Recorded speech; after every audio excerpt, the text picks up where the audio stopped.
This is a reading from Raphael Patai's book, The Hebrew Goddess. The Matronit, the goddess of the Kabbalah. Let us now turn our attention to the fourth person of the Kabbalah tetrad, the daughter, who in addition to the old Talmudic name of Shekinah is referred to in Jewish mystical literature by a profusion of names, epithets and appellatives, but most frequently by the Latin loanword matronita, that is, the matronit or the matron. Of the four persons of the Kabbalistic tetrad, it is she who plays the greatest role as the central figure in both divine happenings and relationships, and the occurrences through which human fate, and in particular the fate of Israel, is propelled forward. She is the central link between the above and the below. She is the person through whom man can most easily grasp the ineffable mystery of the deity, and who most fully identifies herself with the interests, the joys, and the woes of Israel. She is unquestionably the most poignant and at the same time most Jewish expression of the idea of a goddess. Yet, and this is a striking example of perhaps the most fascinating facet of the history of religious and mythical ideas, there is a detailed similarity between the life history, character, deeds, and feelings attributed by Jewish mysticism to the matronit, and what ancient Near Egyptian mythologies have to say about their goddesses who occupy positions in their pantheons. In myths, epics, narratives, and visual representations, these ancient Near Eastern goddesses are described and depicted in clear, realistic, down-to-earth colours without the failing effect the mystical approach of the Kabbalah has on its goddess figure. A glance at them will, therefore, materially aid our understanding and characterization of the goddess of the Kabbalah, the matronit. The goddess of love and war. 3 or 4 examples will have to suffice to introduce us to the goddess who played a central role in the religious ritual as well as popular consciousness of all ancient Near Eastern people. Her name varied from culture to culture. Inanna in Sumer, Ishtar in Akkad, Anath in Canaan, yet her character remained the same for centuries, even millennia.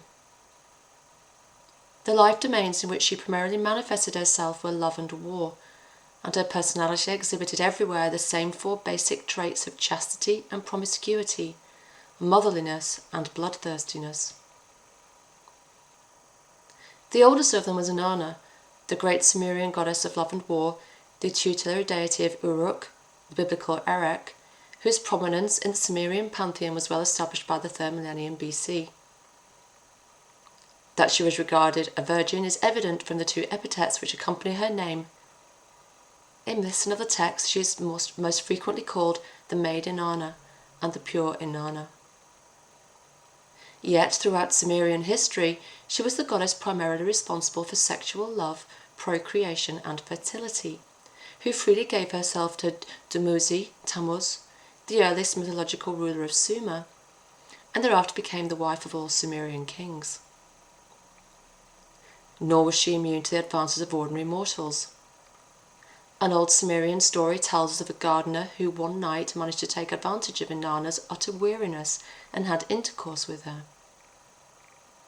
Upon awaking in the morning, Inanna was enraged over the indignity, and the vengeance she wrought seems to us to have surpassed all reason.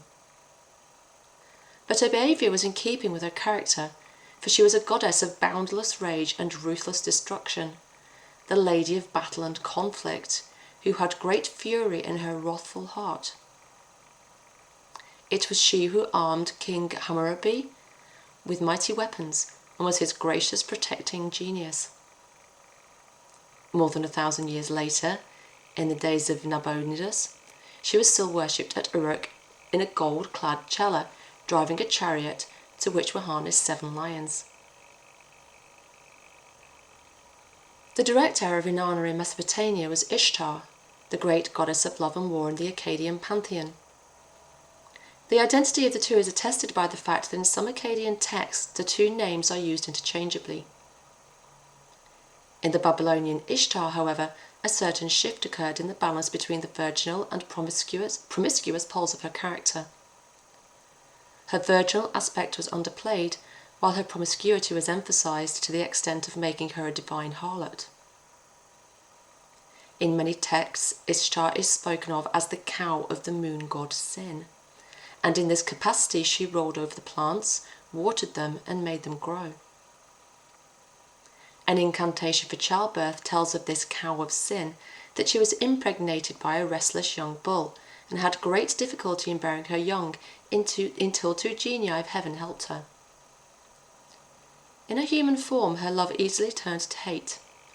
She first loved, then destroyed.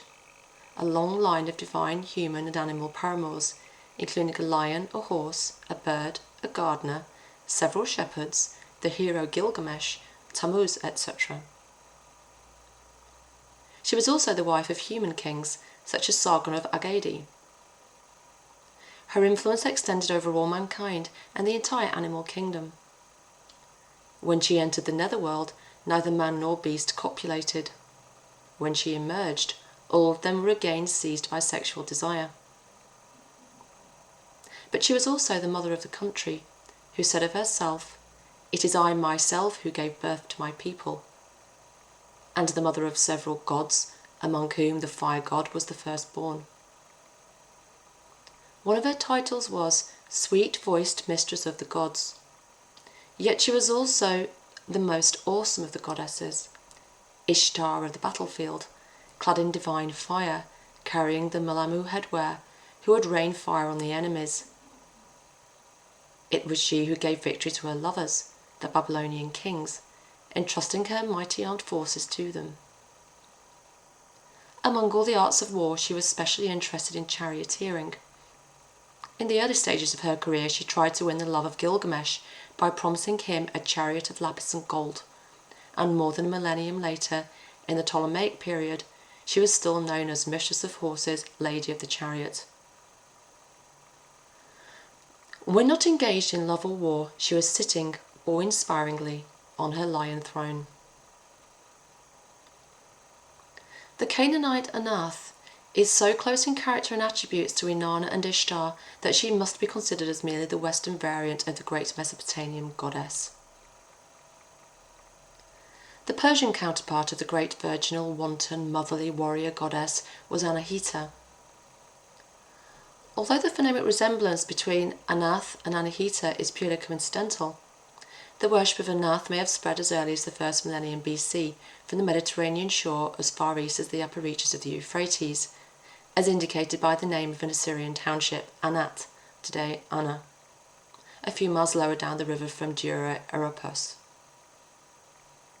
The worship of Anahita, Herodotus informs us, in a passage in which he makes the curious mistake of writing Mithra instead of Anahita, was learned by the Persians from the Assyrians. Other Greek authors state that the cult of Anaitis, as they referred to Anahita, corresponded in every respect to the Babylonian cult of Ishtar, and that the representations of Anaitis were shaped after those of Ishtar. In the Avesta, the sacred writings which ancient Iranian tradition attributes to Zoroaster, who probably lived in the 10th century BC, but which did not assume their extant form until the early Sasanian period in the 3rd and 4th centuries CE, an entire chapter is devoted to her. Her full name was Ardvi Sura Anahita, or the High, Powerful, Immaculate, and she is described as a beautiful maiden, powerful and tall, her girdle fastened high, wrapped in a gold-embroidered cloak, wearing earrings, a necklace, and a crown of gold, and adorned with 30 otter skins. She is thus unmistakably a virgin goddess, like her Sumerian, Akkadian, and Canaanite counterparts. Yet her virginity, as theirs, did not prevent her from being also the goddess of fertility. She was the goddess of the fertilizing waters, of a supernatural spring, located in the region of the stars, from which flow all the rivers of the world. She was the one who multiplies the herds and wealth, gives fertility, easy childbirth, and ample milk to women, and purifies the seed of men. She was invoked by marriageable girls and by women at the time of childbirth. Nor was she lacking in the attributes of the harlot. and in her sanctuary at Erez in Achillicini, which contained her gold statue, the daughters of the noble families of Armenia used to prostitute themselves to strangers before their marriage. In Lydia, where she was identified with Cybele, the Great Mother, as well as in Armenia and Cappadocia, because the bull was sacred to her, she was confounded with Artemis Tauropolis. And finally, just as Inanna, Ishtar, and Anahita too was the goddess of war, who rode in a chariot drawn by 4 white horses, wind, rain, clouds, and hail, bestowed victory on the combatants, and gave them sturdy teams and brave companions. Because of this warlike character of hers, she was identified by the Greeks also with Athena, while as the goddess of the fertility, she appeared to them as identical with Aphrodite. Most commonly, however, she was called in the Hellenistic world the Persian Diana or Persian Artemis. In astrology, the Iranians themselves regarded her as the personification of the planet Venus. Her cult, according to Berosus, was introduced among the Persians by Artaxerxes II, who built for her altars and set up her statues in Babylon, Susa, Ecbatana, Persepolis, Bactria, and Damascus, and Sardis.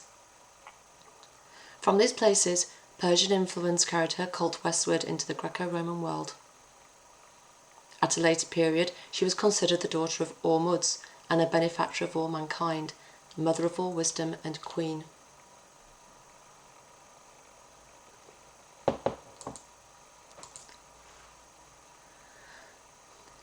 The matronate in popular mythical view. The same 4 traits of chastity and promiscuity, motherliness and bloodthirstiness characterize the matronate, the daughter goddess of Kabbalistic literature. According to Kabbalistic theory, the matronate is but the lowest of the 10 Sephirot, the mystical aspects or emanations of the Godhead, which, to some extent, correspond to the Gnostic eons. Yet whatever her primary meaning and origin of the matronate as a theosophic concept, she has been built up in Kabbalistic literature, and especially in the late 13th century Zohar, into a palpable individuum, whose acts, words, and feelings only make sense if she is considered a true mythological deity. Whatever the intention of the authors of Kabbalistic treatises in creating or developing the female divine figure of the matronate, one thing is certain. Among the Kabbalists there could have been very few who, while reading or hearing about her uninhibitedly described exploits, were nevertheless able to visualize that she was nothing but an aspect of the manifest nature of the one and only deity. For the masses of Kabbalists, and Kabbalism was a religious mass movement among the Jews from the 15th to the 18th centuries. She undoubtedly assumed the character of a discrete divinity. In other words, she was taken as a goddess, separate and distinct from the male deity, who, when contraposited to her, was referred to as her husband, the king. The popular mythical, as against the scholarly mystical view of the matronate, had a marked resemblance to the popular Mariolatry of the Latin countries, where the Virgin is not the Jewish woman whose womb God chose to reincarnate himself in human form, as the official Catholic doctrine has it, but the Mother of God herself, a goddess, who through the ages never ceased to perform miracles, and to whom therefore direct and personal adoration is due. This precisely was the light in which the matronate appeared to the uneducated or semi-educated Kabbalistic Jew, in contrast to the divine king who, following the destruction of the Jerusalem temple, withdrew into the remote heights of heaven and made himself inaccessible. The matronate remained down here on earth, continued to be directly concerned with the welfare of her people, and could be approached directly any time and any place. She thus supplied the psychologically so important female divine figure in Judaism, a religion in which this element has been submerged for many centuries prior to the emergence of Kabbalism. The relatively late reappearance of the goddess, I say reappearance because, as we have seen in the first 2 chapters, in biblical times goddesses did figure prominently in popular Hebrew religion, is in itself a remarkable feat of religious resurgence. Even more remarkable, however, is the reappearance in the figure of the matronate of the 4 basic traits of chastity, promiscuity, motherliness, and bloodthirstiness, which place her right alongside the great ancient Near Eastern love goddesses.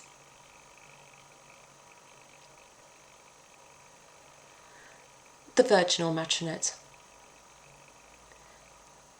Little can be said about the first of these cardinal features in the portrait of the divine matronate. Virginity, after all, is a stage shared by all human and divine females in an early stage of their life history.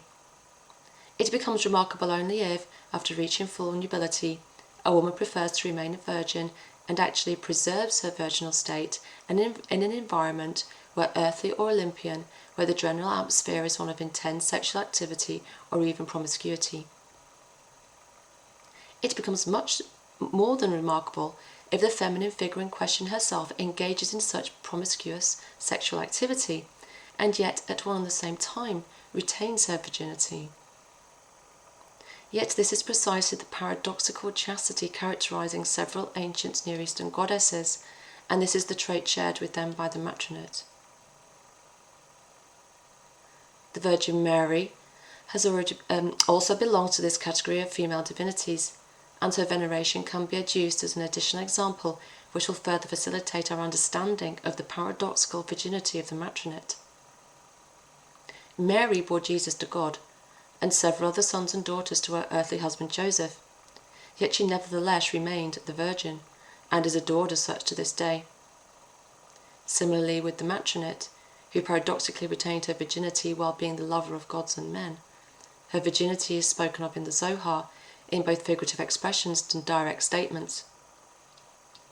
The biblical verse about the red heifer, faultless, wherein is no blemish, and upon which never came yoke, is applied to her and explained as meaning that the forces of evil could never overpower the matronate, neither Satan, nor the destroyer, nor the angel of death, all of whom represent the forces of hell. In contrast to the pagan goddesses who all are said to have succumbed to Satan, she, the Shekinah, is a cup full of blessing, of which nobody has as yet tasted, unimpaired, that is, virginal. No stranger is permitted to draw near her. He who tries to approach her suffers the penalty of death. In one aspect, the Shekinah is identical with the Holy Land, and in this capacity she was never defiled or enjoyed by a stranger.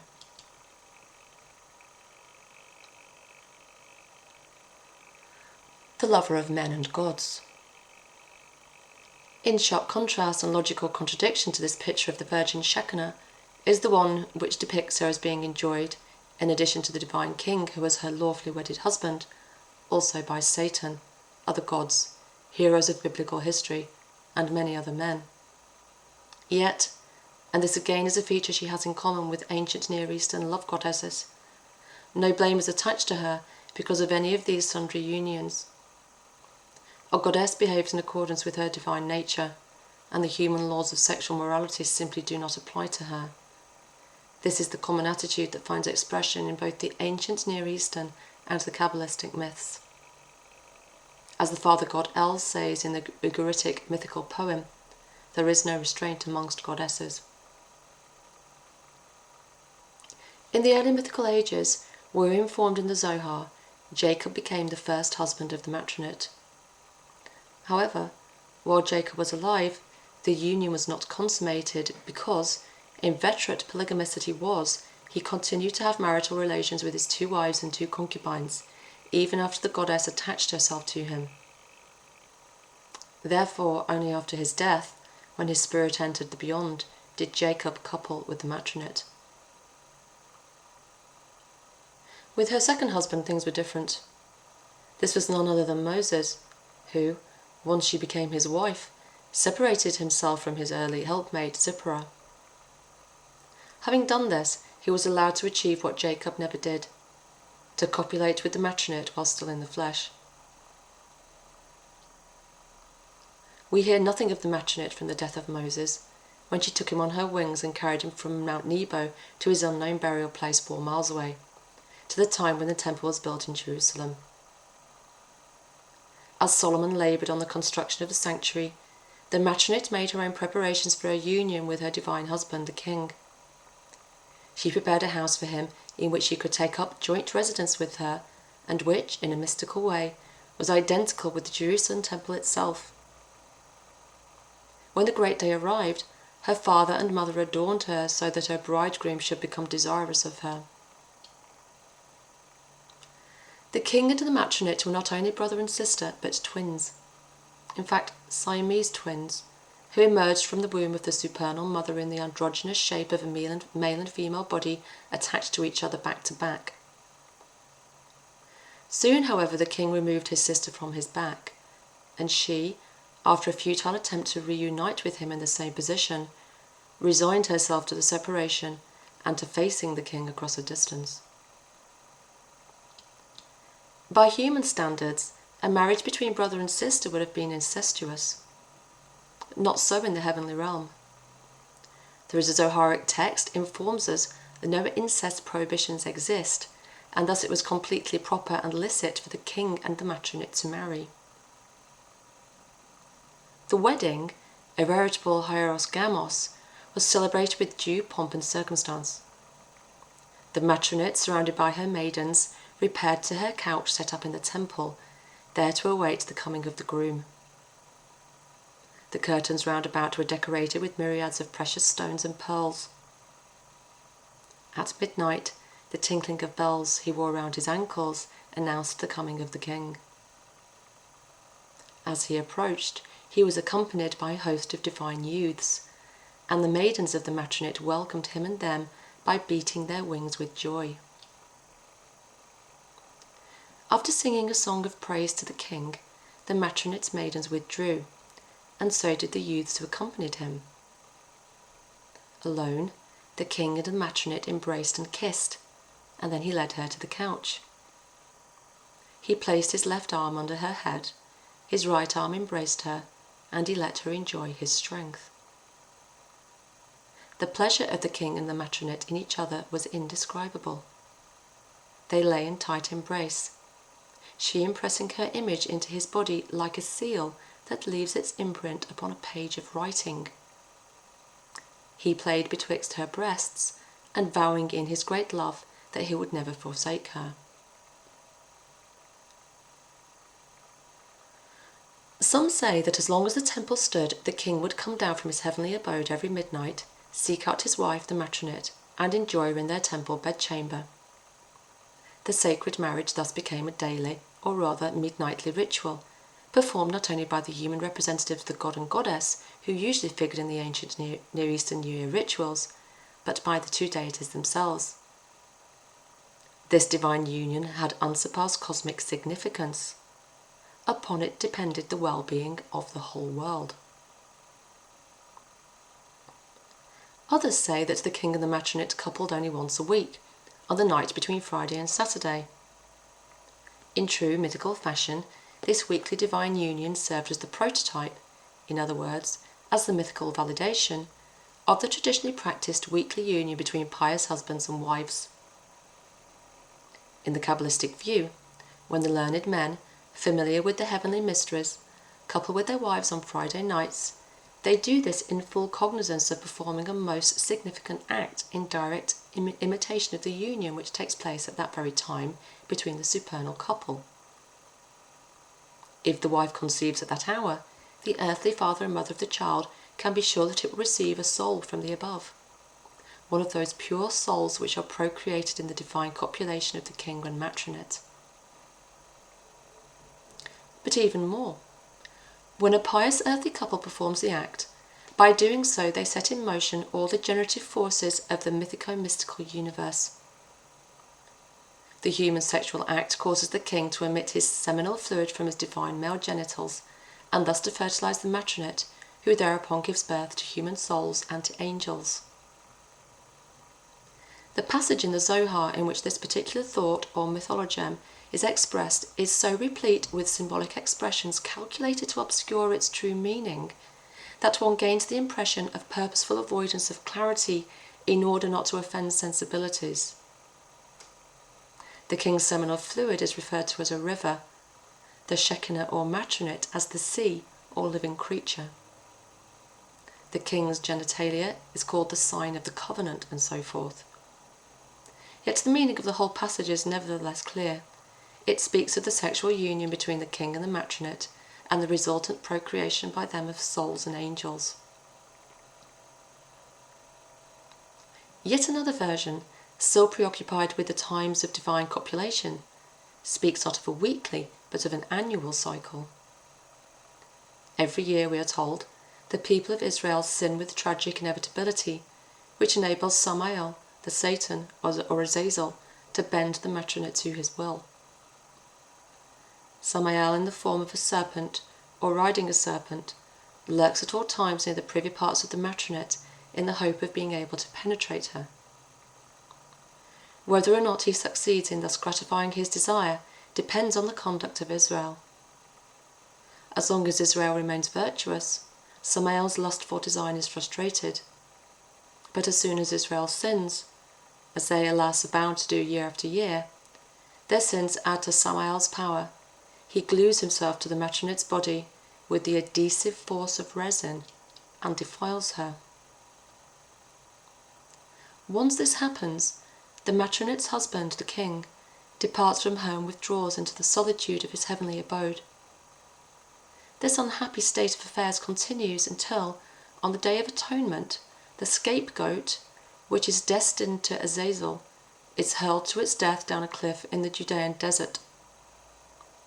Samael, attracted by the animal offered to him, lets go of the matronette, who thereupon can ascend to heaven and reunite with her husband, the king. The union between the matronette and the king is described most graphically in a manuscript called Sefer Tashak, written in the early 14th century by a Spanish Kabbalist known only as R. Joseph. The central portion of this book is a mystical interpretation of the meaning of the letters of the Hebrew alphabet, including the tetragrammaton, and an abstruse description of the body of the matronette. The following brief excerpts are taken from the discussion of the mystical meaning of the letters Zayin and Chet, or Het, as he writes. After the completion of the holy body of the Holy One, blessed be He, which is the covenant of the Holy One, blessed be He, he pours out the good oil to the matronette. The letter Het is open to receive the male, that is, the letter Zayin, which is called the covenant. The letter Het hints at the matronette, as the woman is closed on 3 sides and is open on the 4th side to receive her husband. So the letter Het, which is the matronette, is open to receive the vow, the king, the Lord of hosts. For the legs of the Het are the legs of the matronette, which are open, and the beam on top is the body of the matronette. And the Zayin is the covenant in relation to the Het, and it is complete. And the letter Het is as in the human body, with its 2 legs spread, and the body on top is the beam, and this is its image. Moreover, woman is also like the letter He, but in the letter He, the son does not cleave to her, while in the Het he does cleave and suck from her. Likewise, when Metatron, the great and precious prince, does not suck from the matronette, he is called He. There is a space between the legs, for he does not cleave to the matronette. But when he sucks from the matronette and cleaves to her in union, he is called Het and is called Metatron. Thus far the mystery of Het. And how many holy chariots has each letter? For each letter is in the image of the Holy One, blessed be He. A new chapter in the life of the matronette opened when her bedchamber, the Temple of Jerusalem, was destroyed. Since her husband the king was wont to copulate with her only in the temple, its destruction meant the sudden disruption of the heretofore intensely pursued love relationship between them. This event was a stark tragedy for the divine lovers. The matronette was banished from her holy abode and from the land of Israel. The king intoned a bitter lament over his great loss, and the sun and the moon, and all that is above and below, mourned and cried with him. The separation of the king and the matronette denuded them of each other, and both remained in a state of shameful nakedness. Moreover, since it is a cardinal principle of the physical as well as the metaphysical universe that blessings are found only where male and female are together, the king, when he thus became deprived of his matronate, lost stature and power, was no longer king, nor great, nor potent.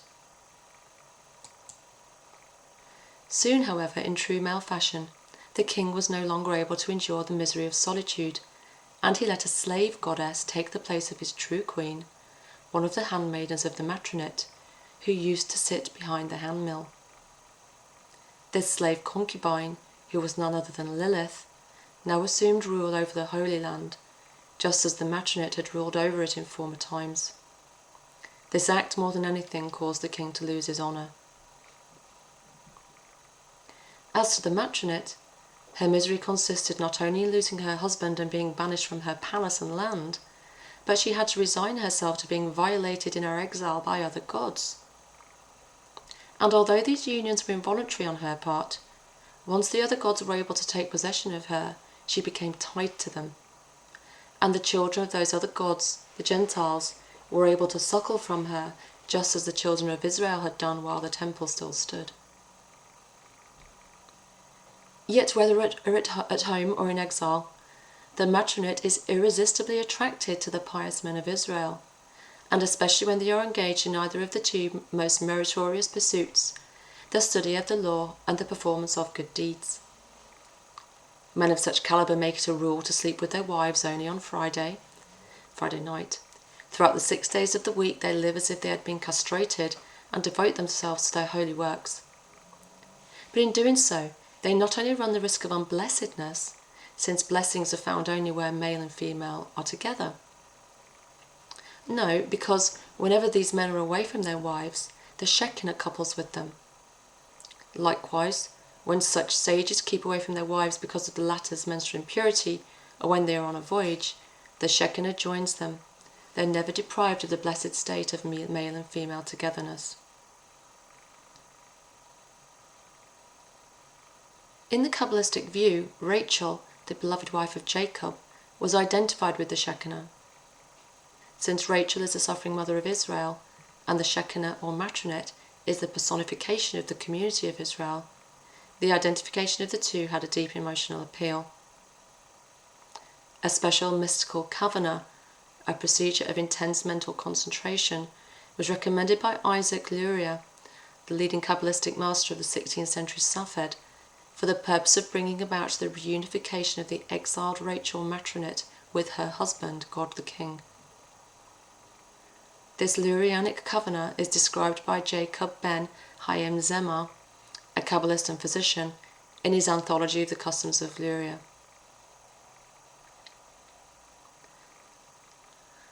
One must concentrate with a complete concentration on two things, as a result of which one will be beloved above and well liked below, and a thread of charm will be drawn over him on that day until he will be accepted into the sacred hall of the matronate. At first he should concentrate on this. At the beginning of the night, when he goes to sleep, he should think and concentrate on raising up his soul into the mystery of the matronate and into the mystery of the female waters, in order to make Leah copulate with Jacob. And when midnight arrives, he no longer has to cause the female waters to rise, and therefore at that time he should concentrate a second time, this time on participating in the anguish of Rachel, for at that time she descends down below into the world of physical creation. Therefore he should at that time weep for half an hour or more about the anguish of Rachel and her banishment and her exile, and about the destruction of the temple. And it is especially proper to concentrate on this. Since we sinned, we cast the souls into the husks, that is, into the unclean physical world, and forced Rachel, who is the Shekinah, to go down into exile among the husks to gather those souls. Because of our many sins, she was forced to descend into exile, and thus we caused her all of this. And especially he who is from the root of Cain, in whom there is much of the filth of the serpent, into which the souls are sunk, does well to cry and wail much, for he has a greater share in that treacherous act of causing the exile of the matronet than the other roots. And thereafter, from midnight on, let him occupy himself with the Torah until the light of morning. And you should concentrate on bringing gratification and elevation to the Shekinah, to Rachel, who stands outside. And you should bring about her restoration through the Torah, with which you occupy yourself at that time, so that she be restored by the time dawn breaks, and be able and ready to ascend together with the ascent of the morning prayer, to copulate with her husband, that is God, through the power which you added to her during the night. And then you will be called groomsman of the matronet. If you concentrate on this unfailingly, to participate in her anguish, and to restore her.